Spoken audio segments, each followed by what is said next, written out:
Hello everyone, मैं हूं लुबना तनवीर और टारगेट फॉर आईक्यू की तरफ से आज मैं आप सबके लिए वीडियो लेके आई हूं। अभी तक हम लोगों ने जूरिस्प्रूडेंस में एनालिटिकल स्कूल को डिस्कस किया था, मतलब कि विश्लेषणात्मक स्कूल को हमने डिस्कस किया था। अब हम आज जो डिस्कस करने वाले हैं, आज हम हिस्टोरिकल स्कूल के एक जूरिस्ट को डिस्कस करने वाले हैं जिनका नाम सैवनी है। ठीक है, ऐतिहासिक विचारधारा का जो स्कूल है उसको हम आज डिस्कस करेंगे। ठीक है, उसके एक जूरिस्ट को, उनका नाम है फ्रेडरिक कार्ल वॉन सैवनी। ठीक है, इनका पूरा नाम ये है लेकिन हम इन्हें सैवनी के नाम से भी जानते हैं। ठीक है, सैवनी जो थे, इनका बहुत योगदान रहा है हिस्टोरिकल स्कूल में, ऐतिहासिक विचारधारा को आगे ले जाने में। तो इन्होंने बहुत सारे कॉन्सेप्ट्स दिए थे जो कि हिस्टोरिकल स्कूल के लिए बहुत इंपॉर्टेंट थे और हमारे एग्जाम पॉइंट ऑफ व्यू से भी बहुत इंपॉर्टेंट है। तो वो सारे ही कॉन्सेप्ट्स आज हम यहाँ पे डिस्कस करेंगे। ठीक है, तो सैवनी की अगर हम बात करें तो सैवनी को हिस्टोरिकल स्कूल का प्रोपाउंडर माना जाता है, मतलब कि ऐतिहासिक विचारधारा का प्रवर्तक माना जाता है, ओरिजिनेटर माना जाता है। ठीक है, कि ओरिजिनेट किसके वजह से हुआ था हिस्टोरिकल स्कूल? सैवनी की वजह से। ठीक है, सैवनी के कॉन्सेप्ट्स की वजह से।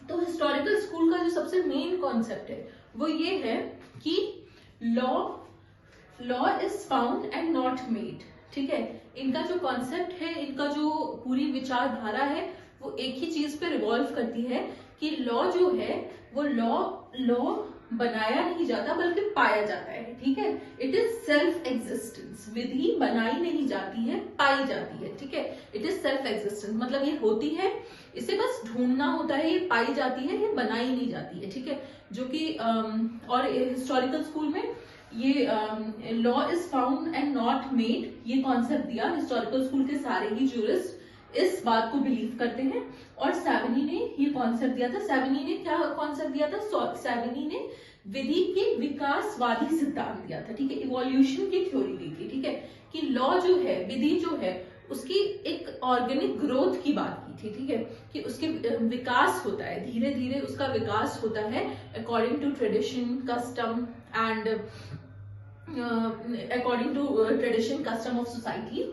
ठीक है, वो उसका विकास हुआ है और वो एकदम से बनाया नहीं गया। ठीक है, जैसे जैसे सोसाइटी आगे बढ़ती गई, जैसे जैसे समाज में विकास होता गया, वैसे वैसे लॉ डेवलप होता गया। ठीक है, इनका मानना ये है। तो इन्होंने एक इवोल्यूशन की थ्योरी दी थी जिसको हम हिंदी में विकासवादी सिद्धांत बोलते हैं। कानून की विकासवादी प्रक्रिया की बात की है सैवनी ने। ठीक है, कानून की विकासवादी प्रक्रिया की बात की है।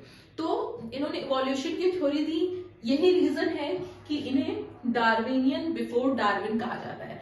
अब हमें पता है कि डार्विन जो थे, उन्होंने हमारी इवोल्यूशन की थ्योरी बायोलॉजी में दी थी। जो बायोलॉजी में हम इवोल्यूशन की थ्योरी पढ़ते हैं कि कैसे कैसे ह्यूमन बींग्स का इवोल्यूशन हुआ, वो थ्योरी डार्विन के द्वारा दी गई थी।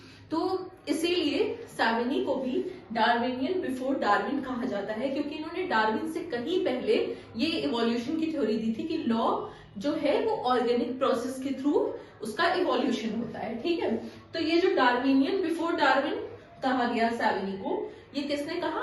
ये डॉक्टर साहब, डॉक्टर सीके एलन ने कहा। ठीक है, डॉक्टर सीके एलन ने क्या कहा कि सैवनी को डार्विनियन बिफोर डार्विन कहा। ठीक है, कि ये डार्विन से पहले इन्होंने डार्विन की थ्योरी दी। ठीक है, तो ये इंपॉर्टेंट क्वेश्चन बनता है, यहाँ पे अक्सर पूछा जाता है एग्जाम में कि किसको डार्विनियन बिफोर डार्विन कहते हैं? तो ये सैवनी को कहते हैं, जो कि हिस्टोरिकल स्कूल से बिलोंग करते थे, उन्हें डार्विनियन बिफोर डार्विन कहते हैं। और किसने कहा? सीके एलन ने कहा। ठीक है, डॉक्टर सीके एलन ने कहा। ठीक है, अब एक बात मैं और बता दूं आप लोगों को कि अगर मतलब जैसे अगर हमें पता है कि किसने किसको क्या नाम दिया है तब तो ठीक है, लेकिन अगर एग्जाम में पूछा गया है और आपको कोई आइडिया नहीं है जूरिस्प्रूडेंस में कि किसी ने किसी को कहा है, वो किसने कहा है, तो वहां पे आप डॉक्टर सीके एलन को जो है वो गेस कर सकते हैं।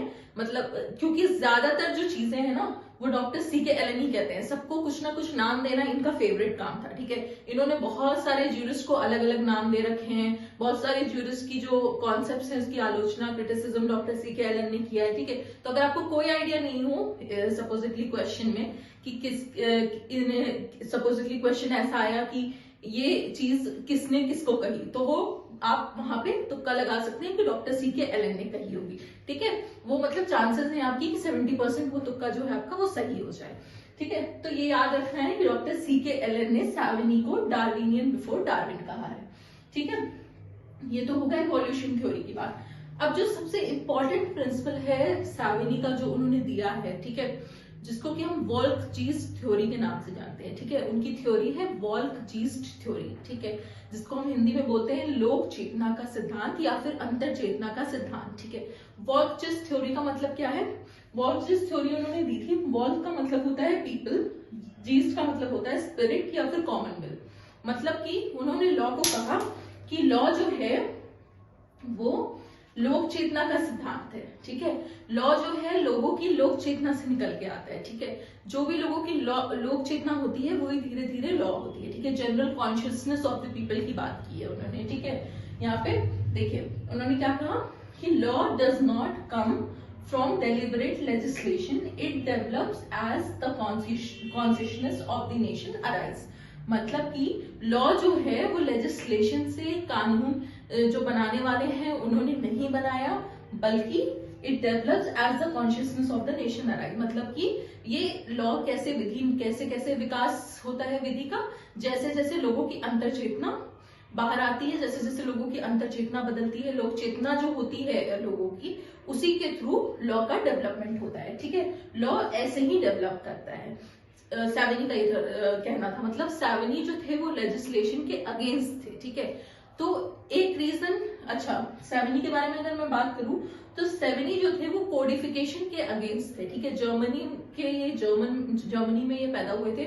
जर्मनी में जब नेपोलियन का राज खत्म हुआ तो वहां पे ये हुआ कि कोडिफिकेशन अब लॉ का होना चाहिए। ठीक है, कानून के संहिताकरण की बात होने लगी। ठीक है, तो उन्होंने एक वो थे प्रोफेसर थे बहुत, जिन्होंने कोडिफिकेशन के लिए बहुत काम किया, कोडिफिकेशन की बात की। लेकिन सैविनी ने उस वक्त पे वो कोडिफिकेशन के अगेंस्ट थे और उन्होंने वॉर्म बेरफ ऐसे, ठीक है, वॉर्म बेरफ ऐसे जो है वो लिखा, जिसमें वो उन्होंने कोडिफिकेशन का बहुत अगेंस्ट, मतलब कोडिफिकेशन के काफी अगेंस्ट उन्होंने लिखा।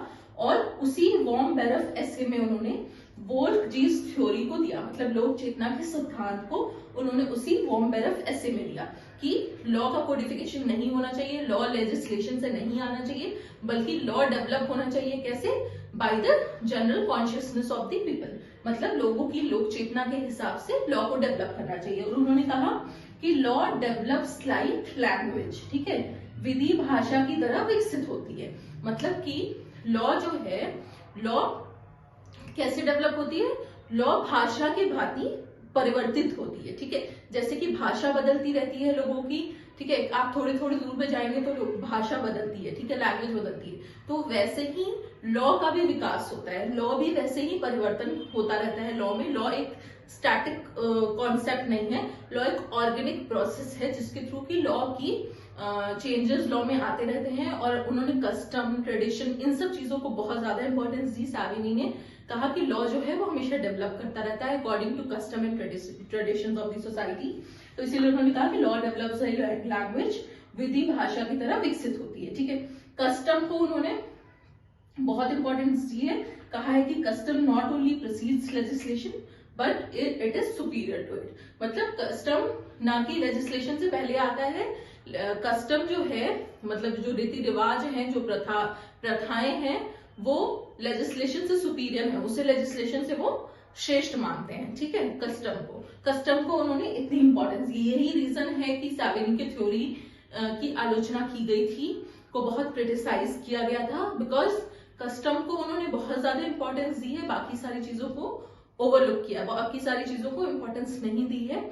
और सैविनी का जो ये वोल्फ-जीस्ट की थ्योरी थी, इसकी भी काफी आलोचना हुई है, क्योंकि वोल्फ-जीस्ट मतलब लोक चेतना का सिद्धांत जो हम कह रहे हैं, उसको में क्या है कि बहुत सारी ऐसी हमारी कस्टम होती है, बहुत सारी ऐसी जनरल विल होती है पीपल की, जो सोसाइटी में पहले थी, जैसे कि for example bonded labour, slavery, ठीक है, या फिर सती प्रथा। ठीक है, ये सारी चीजें हमारी सोसाइटी में चली आ रही थी। लेकिन जैसे जैसे टाइम डेवलप होता गया तो सोसाइटी में बहुत सारी चीजें चेंज हुई। ठीक है, तो ये सारी जो कस्टम्स थे, ट्रेडिशंस थे, वो खत्म हुए। ठीक है, तो इसी वजह से सैविनी की थ्योरी को क्रिटिसाइज किया जाता है, क्योंकि उन्होंने सिर्फ और सिर्फ general consciousness of the people की बात की है, लॉ की ऑर्गेनिक ग्रोथ की बात की है, लेजिस्लेशन की वो बात नहीं की है उन्होंने कहीं भी। ठीक है, हम सैवनी की इंपॉर्टेंट बुक्स देख लेते हैं। इंपॉर्टेंट बुक्स कौन कौन सी हैं? History of Roman law and middle ages, ठीक है, दूसरी बुक है सिस्टम ऑफ मॉडर्न लॉ, तीसरी बुक है लॉ ऑफ पोजेशन। ठीक है, तीनों बुक बहुत इंपॉर्टेंट है, हमेशा पूछी जाती हैं एग्जाम में। ठीक है, ये तीनों बुक है history of Roman law and middle ages, system of modern law, law of possession, ये तीनों बुक सैवनी ने दी थी। बाकी सैवनी ने बोला था कि law is found and not made, evolution theory दी थी उन्होंने, विकासवादी सिद्धांत, इसीलिए उन्हें डार्विनियन बिफोर डार्विन कहते हैं। डार्विनियन बिफोर डार्विन किसने कहा? Doctor C.K. एलन ने कहा। ठीक है, वो जिसकी थ्योरी उन्होंने दी लोक चेतना का सिद्धांत जिसे कहते हैं, ठीक है, जिसमें उन्होंने कहा कि लॉ जो है वो लॉ अंतर चेतना और लोक चेतना से आता है, लोगों के general consciousness of the people से, ना कि उसे बनाया जाता है। ठीक है, लॉ डेवलप्स लाइक लैंग्वेज, सैवनी ने कहा कि लॉ भाषा की भांति विकसित होता है, जैसे कि लैंग्वेज बदलती रहती है उसी तरह विधि भाषा की तरह विकसित होती है। ठीक है, कस्टम को उन्होंने बहुत इंपॉर्टेंस दी, कस्टम को उन्होंने लेजिस्लेशन से भी ज्यादा सुपीरियर माना है। ठीक है, सैवनी जो थे वो अगेंस्ट थे कोडिफिकेशन के, वॉर्म बेरफ एसेज में उन्होंने अपने वर्कजीज की थ्योरी को दिया था। ठीक है, तो ये सब कुछ था सैवनी के बारे में जो कि आपके एग्जाम पॉइंट ऑफ व्यू से इंपॉर्टेंट था। तो आज मुझे आपके साथ ये डिस्कस करना था। Thank you so much.